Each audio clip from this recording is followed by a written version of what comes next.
자, 조금 전 일정에서도 언급을 했습니다. 내일 이재용 삼성전자 부회장 결심 공판 열립니다. 처음부터 재판을 취재해온 사회부 법조팀이죠. 박경준 기자와 함께 이야기 나눠보겠습니다. 안녕하세요. 예. 자, 내일 이제 큰 관심을 갖고 있는 게 이제 특검이 얼마나 구형을 하겠냐 이거 아니겠어요? 예. 아무래도 이제 구형을 따지려면 우선 혐의부터 알아봐야 되는데. 그렇겠죠.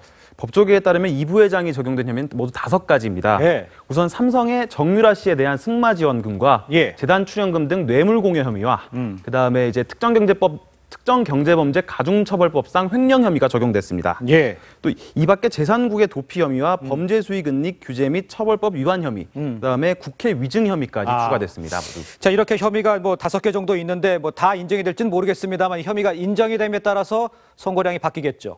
예, 먼저 5가지 모두 유죄로 인정이 되면 최소 예. 징역 5년에서 최대 무기징역까지 받을 수 있습니다. 예. 가장 무거운 것은 재산국의 도피 혐의인데 10년 이상 징역이나 무기징역까지 선고할 수 있습니다. 아. 뇌물 제공자는 5년 이하 징역 또는 2천만 원 이하의 형을, 예. 또 국회 위증 혐의는 1년 이상 10년 이하의 형을 받게 됩니다. 예. 예, 근데 모두 제가 지금까지 말씀드렸던 모든 경우가 이게 유죄를 가정한 경우이고, 그렇겠죠. 이 부회장이 무죄를 받을 가능성도 배제할 수는 없습니다. 그렇군요.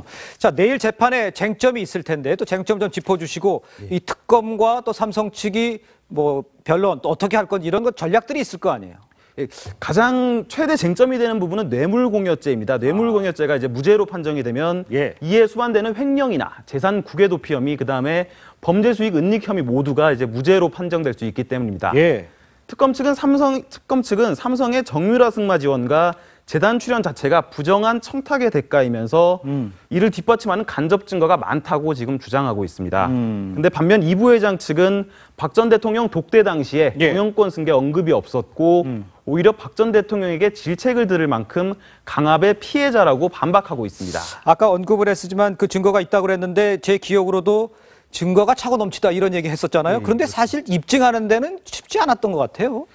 가장 먼저 특검이 뇌물죄 입증에 스모킹건이라고 말했던 안종범 수첩 있지 않습니까? 그렇죠. 예, 안종범 수첩이 직접 증거가 아닌 간접 증거에 머물면서 약간 특검 측에 큰 타격이 됐고요. 예. 또 재판 과정에서 동계스포츠 영재센터 관련 서류가 청와대에 전달될 시간이 물리적으로 부족했다는 사실이 드러나면서 예. 이 때문에 특검 측이 공소장을 변경하기까지 했습니다. 예, 그렇군요. 자, 그럼 내일 이제 재판이 진행이 되는데 예. 어떻게 진행이 됩니까? 진행 상황을 좀 얘기 좀 해주시죠. 예, 내일 오후에 결심 공판이 이루어지게 되는데 네. 예, 특검이 먼저 사건을 설명을 하고 몇 년형이다 이렇게 구형을 하게 됩니다. 구형이 끝나면은 삼성 측 변호인단이 특검의 의견을 반박하고 예. 그 뒤에는 각각 피고인들이 각자의 최후 변론을 하게 됩니다. 이 과정이 모두가 끝나면 재판부가 선고 기일을 밝히게 되는데요. 예.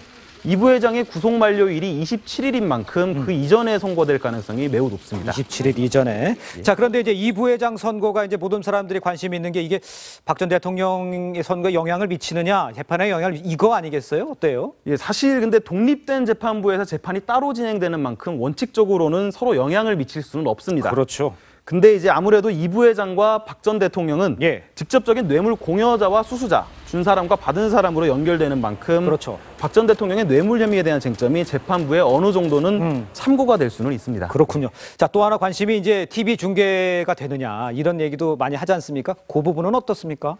예, 지난달 최근 대법원에서 규칙을 개정하면서 1, 2심 선고를 생중계할 수 있게 됐는데요. 그렇죠. 재판부가 선고 장면을 생중계하도록 할지 그 부분이 주목되는 부분입니다. 예. 만약 생중계가 되면 이 부회장 사건은 우리 사법 역사상 1심 선고가 실시간으로 생중계되는 첫 사례로 기록될 예정입니다. 그렇겠네. 좀 지켜봐야 될 것 같습니다. 지금까지 사회부 법조팀의 박경준 기자였습니다. 수고했습니다.